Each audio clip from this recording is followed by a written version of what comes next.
થર્મેક્સના management સાથે તો જો થર્મેક્સના પરિણામો આવતા જોવા મળ્યા હતા. Q4 એમનું સારું રહેતું જોવા મળ્યું છે. જો કે માર્જિનમાં એક સામાન્ય દબાણ આપણને આવતું જોવા મળ્યું છે અને દરેક સેગમેન્ટમાં એક સારો રેવન્યુ ગ્રોથ રહ્યો છે. તો આવો આપણે વાત કરીએ થર્મેક્સ લિમિટેડના एमडी અને CEO आशीष भंडारी साहब अपनी साथ जोड़ाए गया है. आशीष सर, स्वागत आपका CNBC बाजार पर. और sir very good morning sir. सबसे पहले तो यही चीज़ जानना चाहूँगा, FY25 Q4 थोड़ा अच्छा ग्रोथ भी देखने को मिला है हमें यहाँ पर, लेकिन थोड़ा मॉडरेट रहा है ग्रोथ. सर FY26 के लिए अब यहाँ से आप क्या टारगेट लेके चलेंगे, और अगर सेगमेंट वाइज भी आप थोड़ा आपका आउटलुक अगर शेयर कर पाए हमारे साथ. ठीक है. मैं नंबर्स हम ऐसे कंपनी शेयर नहीं करते, तो मैं ट्रेंड्स और डायरेक्शन और थोड़ा मेरी क्या इच्छा है वो मैं शेयर कर सकता हूँ. थर्मैक्स का जो एक पोर्शन है जो अच्छा चल रहा है वो इंडस्ट्रियल प्रोडक्ट्स है. ये बहुत सारी इंडस्ट्रीज में जाता है, डिस्ट्रीब्यूटर्स के थ्रू बिकते हैं. इंटरनेशनल का भी मिक्स ठीक है. यहाँ पे हमने पिछले 3 साल से कंसिस्टेंट ईयर ऑन ईयर का ग्रोथ देखा है और ये प्रॉफिटेबल ग्रोथ भी है. यही ग्रोथ हम अगले साल भी देखना चाहेंगे. कंसिस्टेंसी इस बिजनेस में. दूसरा है इंडस्ट्रियल इंफ्रा, जहां हमारे लार्ज प्रोजेक्ट्स आते हैं, बड़े प्रोजेक्ट्स. ये प्रोजेक्ट्स आते हैं पावर से, स्टील से, सीमेंट और रिफाइनरी और पेट्रोकेमिकल से. यहाँ पे पिछले साल बहुत कम एक्सपेक्टेशन से बिजनेस रहा है, बिकॉज हम यहाँ पे थोड़ा केयरफुली प्रॉफिटेबल एरियाज के लिए में काम करना चाहते थे. और FY26 में मेरे हिसाब से FY25 के कंपैरिजन में ग्रोथ आनी चाहिए, और ये ग्रोथ जिस टाइप की हमने प्रॉफिटेबिलिटी हम इम्प्रूव कर पा रहे हैं उसी लाइन में आनी चाहिए. कोई नए एरियाज नहीं, जिन एरियाज में हम काम करते हैं, जहां हमारा एक्सपेक्टेशन है, जो हम अच्छे से करते हैं, उन्हीं एरियाज में. तीसरा सेक्टर है केमिकल्स. वहां पे कंसिस्टेंटली टीन्स में ग्रोथ रहा है, पर ये ग्रोथ हम और एक्सेलरेट करना चाहते हैं, और इसीलिए हमने गुजरात में नया प्लांट भी लगाया है. नए वर्टिकल्स जो हैं केमिकल्स में, कंस्ट्रक्शन केमिकल्स और जो एक और एडहेसिव सीलेंट्स वगैरह वाला सेगमेंट है, वहाँ पे भी एंटर किया है, और वहाँ पे हम और ज़्यादा ग्रोथ एक्सपेक्ट करते हैं. ग्रीन सॉल्यूशंस, यहाँ पे भी काफ़ी इन्वेस्टमेंट है और यहाँ पे भी ग्रोथ बना रहेगा.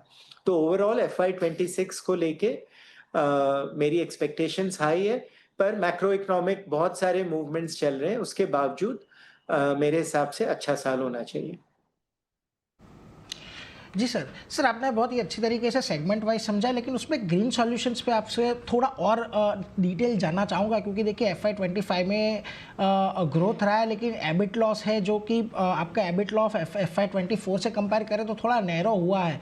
क्या FY26 में ये यहाँ पर आपको लग रहा है कि थोड़ा पॉजिटिव होगा आपके लिए? क्या लीवर्स रहेंगे जो आपके ग्रीन सॉल्यूशंस के बिजनेस को थोड़ा आगे ले जाने के लिए संभव हो सकते हैं?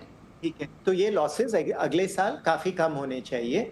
इस ग्रीन सॉल्यूशंस में हमारे 4 पार्ट्स हैं. एक जहाँ पे हम ग्रीन स्टीम प्रोवाइड करते हैं, ये प्रॉफिटेबल है, ग्रोइंग है और स्टेबल है.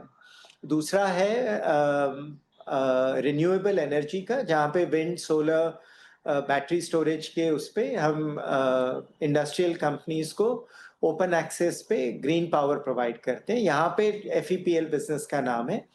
यहाँ पे लॉसेस पिछले 2 साल से रहे हैं, पर इस साल लॉसेस काफी कम हो जाने चाहिए. फिर भी रहेंगे, पर काफी बहुत कम हो जाने चाहिए. तीसरा है हाइड्रोजन बिजनेस. इसमें हम इस साल भी कोई रेवेन्यू नहीं एक्सपेक्ट कर रहे हैं. ये साल भी इन्वेस्टमेंट का जाएगा. हो सकता है ऑर्डर्स आने लगेंगे, पर रेवेन्यू की ज्यादा अभी एक्सपेक्टेशन नहीं है.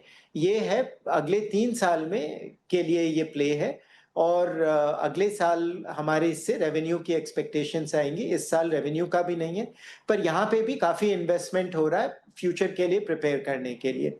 इसके अलावा भी 1-2 और एरियाज हैं जो कि टेक्नोलॉजी इंटरवेंशन के हैं, जहाँ के हम फ्यूल सेल्स वगैरह प्रोवाइड करते हैं. ये सब भी इमर्जिंग एरियाज हैं थर्मैक्स के लिए, और यहाँ पे भी इन्वेस्टमेंट चलता रहेगा. जी सर।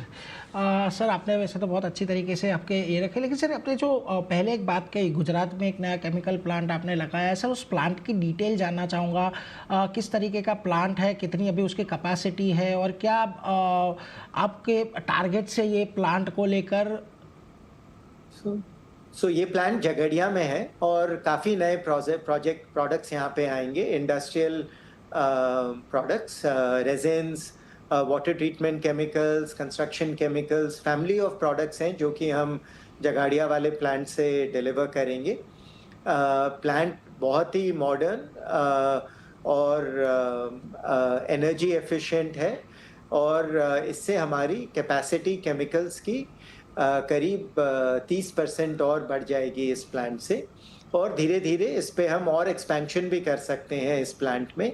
तो ये स्टेज वाइज इसमें कैपेसिटी बढ़ती रहेगी, and multiple new products India के लिए और बाहर के लिए भी, पर इसका ज़्यादा फोकस इंडिया के लिए रहेगा। जी सर, आपका फोकस मुझे थोड़ा बायो सीएनजी के ऊपर भी बढ़ता हुआ दिखा है पिछले कुछ 1-2 सालों में। सर यहाँ पर कैसी अपॉर्चुनिटीज़ है? हालांकि अभी यहाँ पर थोड़े आपको चैलेंजेस हैं, लेकिन क्या आगे जाके यहाँ पर आप कैसे एक प्रोडक्ट डिमांड देख रहे हैं बायो सीएनजी के लिए, और इस पर और कितना आप इन्वेस्ट करने के प्लान कर रहे हैं? बहुत इंटरेस्टिंग सेक्टर है, पर थोड़ी नहीं, थोड़ी से ज़्यादा तकलीफ हुई है थर्मैक्स को। इस पिछले साल में भी हमने करीब 150 करोड़ का हिट लिया है हमारे नंबर्स पे इस सेगमेंट के लिए। हमें जो हमने कस्टमर से ऑर्डर्स लिए थे उनमें बहुत सारे टेक्नोलॉजी इंटरवेंशंस वगैरह करने पड़े, और पिछले साल हमने बहुत ही कम ऑर्डर्स भी लिए। जो सारे ऑर्डर्स लिए थे उसके 1 साल पहले लिए थे, FY24 में लिए थे, FY25 में ऑर्डर्स भी नहीं लिए, क्योंकि हम ये प्लांट्स को स्टेबल देखना चाहते थे। अब ये प्लांट्स में थोड़ी स्टेबिलिटी, थोड़ी से ज़्यादा स्टेबिलिटी आ गई है, पर ये जो स्टेबिलिटी आई है वो जो कस्टमर की एक्सपेक्टेशंस थी और जो कॉन्ट्रैक्ट था उससे थोड़ी कम है। तो अब हम इसमें और कैपेसिटी एनहांसमेंट करके जो जो हमने कस्टमर से कमिटमेंट्स किए थे वगैरह, वहाँ पे ये प्लांट्स को डिलीवर करेंगे। तो इसमें बहुत पेन हुआ है, और ओवरऑल ये सेगमेंट जैसे अभी है, कमर्शियल वायबिलिटी थोड़ी कम है मेरे हिसाब से, पर ये सेक्टर में बहुत पोटेंशियल है, क्योंकि इंडिया के लिए ये बहुत ही अच्छा सेक्टर है। ये फार्मर्स का जो एग्रो वेस्ट है, जहाँ से पराली ग्रास जो बर्न होके पोल्यूशन और वो सब होता है, उस सब को एड्रेस कर सकता है।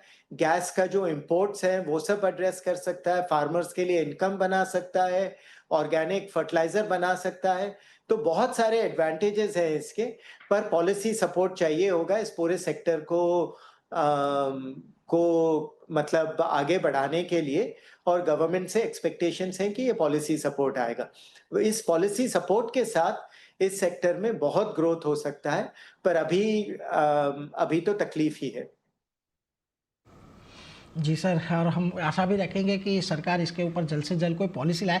सर एक आखिरी सवाल आपसे करना चाहूँगा ऑर्डर को लेकर। सर ऑर्डर इनफ्लो Q4 के अंदर थोड़ी बहुत रिकवरी आने के आपके आसार थे, लेकिन हमें वो दिखी नहीं है। सर यहाँ से अभी FY26 के लिए ऑर्डर के लिए क्या विजिबिलिटी है, कुछ पाइपलाइन है? अगर उसके बारे में कुछ आप एक डिटेल शेयर कर पाएँ। पाइपलाइन अच्छी है, और इंडस्ट्रियल इंफ्रा में स्पेशली बड़े मीडियम और बड़े प्रोजेक्ट्स हैं जो कि 200-250 से 500 करोड़ के ऊपर के भी प्रोजेक्ट्स हैं।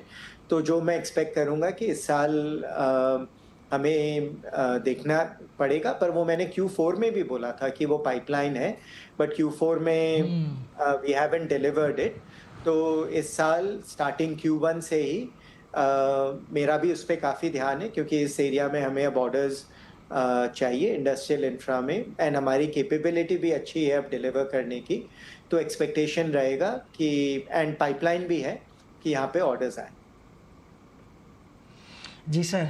सर उसी के साथ बहुत बहुत धन्यवाद हमारे साथ जुड़ने के लिए। आपने बहुत अच्छी तरीके से आपके फ्यूचर प्रोस्पेक्ट और क्वार्टरली अपडेट के बारे में सर हमसे चर्चा की, और हम आशा रखेंगे कि आपके जो भी टारगेट्स हैं वो FY26 में आपको अचीव होते हुए दिखे। Thank you very much sir हमारे साथ जुड़ने के लिए। Thank you.